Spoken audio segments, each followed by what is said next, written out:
Hi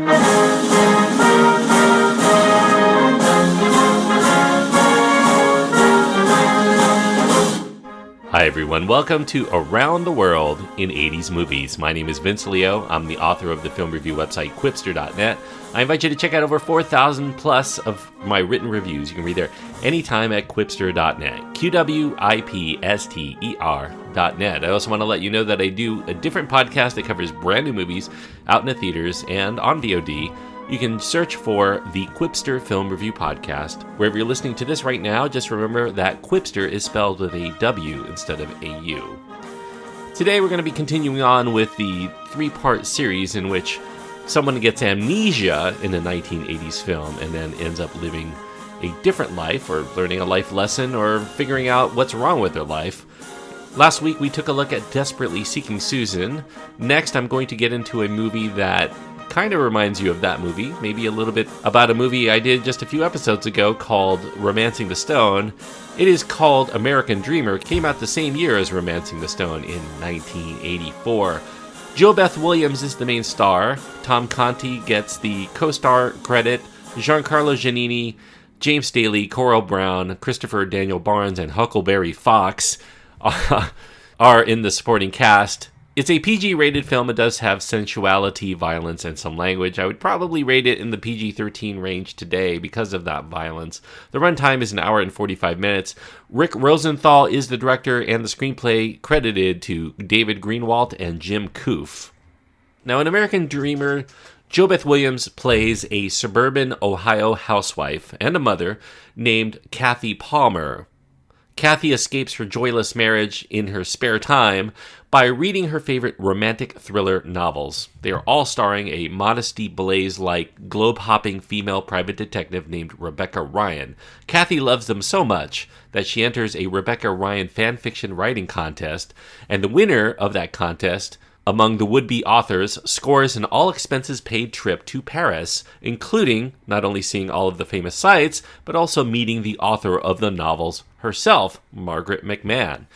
When Cathy's selfish hubby tells her that he has no time for this trip, and really she should just not go at all, she decides that she's going to Paris alone if she must, and she leaves him and her 2 boys behind for the week for her adventure. Now, there's a curious thing that happens on this trip. Cathy ends up taking a blow to the head after she gets hit by a car while pursuing some thieves who steal her purse. And when she awakens in the hospital, Cathy not only forgets that she's Cathy, but she also thinks that she's the heroine of her novel. She thinks she's Rebecca Ryan herself. From then, she begins her makeover to glamour and adventure, all the while she imagines everyone and everything around her is part of a plot of one of those Rebecca Ryan novels, including the leader of the French opposition party, whom she suspects is part of her mission to help protect. Meanwhile, she mistakes Englishman Alan McMann, Margaret's son, played by Scottish actor Tom Conti, as her partner in crime-solving, Dmitri, and the two end up getting themselves into a heap of trouble as Cathy dives headfirst into snooping around where she doesn't belong, and without the skills or expertise that Rebecca Ryan would have to truly know what she was doing. Now, this is a film that had been kicked around from really around 1980 on. There were a few people that were attached to it. Sally Field ended up passing on the film because the film had gone into limbo by its production house. It ended up getting picked up sometime later, and JoBeth Williams would get her chance to shine in the lead role. And one can't say that she doesn't give the part her all. She gives a very spirited performance. The role, though, might be a little bit out of her wheelhouse in terms of needing a wacky comedian to truly own that part, especially as the writing is really not fresh enough to make that role work independently of the performance. It also doesn't really help that there's absolutely no romantic chemistry between JoBeth Williams and her co-star Tom Conti. They look like they'd rather do anything else but actually gaze at each other or kiss each other with anything resembling passion. The repartee between them, though, does have some traction, but Conti, whose character is said to be some sort of playboy, kind of comes off to me like a lonely mama's boy. He's no Cary Grant, especially as he's intentionally playing reserved and a bit confused as to what JoBeth Williams is doing throughout. Now, taking the director's chair is Rick Rosenthal. Rosenthal's primary claim to fame came as a director of some fairly dark material before Halloween 2 and the Sean Penn Reform School drama called Bad Boys. Rosenthal's reputation came first from the world of acting. He was an actor before he turned into a filmmaker. And because of that, he's one that values characters and performances more so than the mechanics of cinema. And this film would represent Rosenthal's first foray into screwball romantic farce. And this would greatly increase the scope of the action than he's accustomed to, and perhaps he bit off a little bit more than he could chew, because the movie works best when it's dealing with those smaller and more personal moments, such as when Cathy gets slighted by her husband, whose interests seem to always lie elsewhere. Scenes like that play out better than the more grandiose set pieces that are meant to draw out either guffaws or tension, neither of which are elicited with any kind of conviction. It also doesn't help much that the fatuous plot of the story itself barely hangs together, and what little sense there is to follow is largely uninteresting to care about one whit on its own.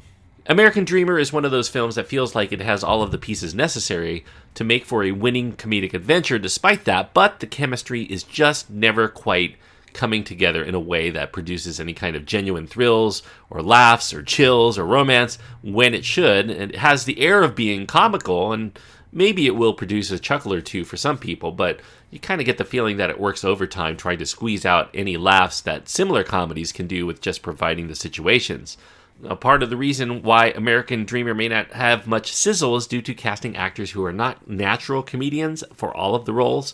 They're unable to figure out how to make their respective scenes funny without having to play things either broadly, like JoBeth Williams when she's in Rebecca Ryan mode, or in underplaying them like Conti through his very dry and deadpan contrast to the flashy flamboyance that Williams is delivering. The result is still likable, but it's not quite as inspired in its delivery as it should be.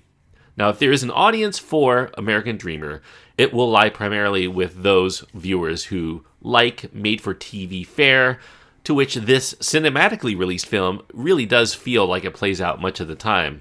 As compared to the similarly premised but vastly more charming and funny Romancing the Stone, which came out earlier in 1984, American Dreamer feels like secondhand goods, done far better the first time around. Audiences in 1984 also recognized it as such. It was a bust at the box office. It only took in about half of its reported $10 million budget while it was in theaters. However, thanks to a devaluation in the French currency at the time, that allowed for more of the studio to work within the terms of the funding for the locale work necessary to make the shoot in the actual locations in Paris. So it's refreshing in that regard. You got the Eiffel Tower, the Arc de Triomphe, Notre Dame Cathedral, and all of the rest of the landmarks that you would expect from a Parisian adventure. It has become a bit of a cult favorite for viewers who watched it in its repeated cable showings, and partially because it does play out like the aforementioned films made at the time for TV, the Lifetime channel, except it had a higher budget and, as I mentioned, a little bit better performances than you would get from typical TV fare. So for a film that's as difficult to hate as it is to blindly recommend, I think that American Dreamer is a bit like a dreamer in itself. It hopes that it has the stuff to live out its fantasies of being a hilarious, rip-roaring adventure, but in the end, whatever entertainment it had been meaning to inspire remains solely within the heads of those who sought to bring it to life on the big screen. So, a likable film, but not one I can fully recommend. I'm going to give it 2.5 stars out of 4. 2.5 stars on my scale means that I do think it had the tools and had the talent to be something a little bit better, but something really is keeping it back. I think the chemistry here and the lack of being able to get beyond its formula really hamper its ability to stand out in a very crowded field for the 1980s. So I can only give it 2.5 stars out of 4.